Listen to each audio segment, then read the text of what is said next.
I don't want this to sound like, boasting, but I actually, one of the things that's worked for me and against me is that I think I'm able to kind of write in different tones and for different audiences. Hmm. And, and, and I like that. Like, I like telling different stories. I like YA, I like middle grade, but I also like, just adult crime. Right.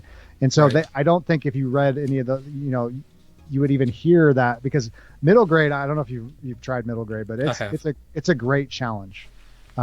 Because you need an economy of words. You got to talk, through a narrator of typically a kid. You have a Ricky Rayburn series, which, is kind of this Indiana Jones slash, kind of adventure story.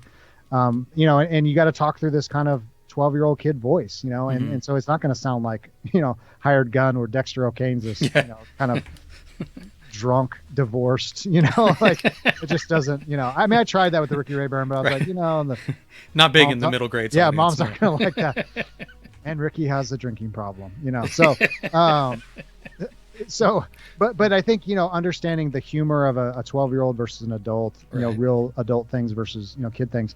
And I think, when I start out to write, I'm not a huge outliner. Hmm. I have seeds of outlines and characters and at least kind of an idea, a few what ifs to kind of go with. But I always find that the stories, they become what they need to be. Hmm. Um, and they've kind of find themselves. And so I think what I mean by that is they're not all going to feel the same. Like, it's not like I have this template and I'm just trying to like write the same thing over and over. I think like the Boonville trilogy is it has its own tone. Hired Gun is totally different. These are like backwoods guys that are, kind of hillbillies that are fighting crime, and they're antique collectors. So it has a total different vibe to it. Feels a little more noir a little bit.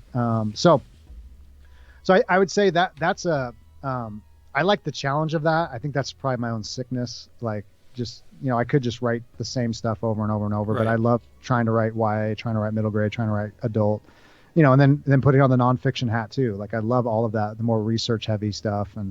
and all that. So, I don't know if that answers your question, Yeah. but yeah, it's not like an intentional thing. Um, but you're aware of it, you're aware of it.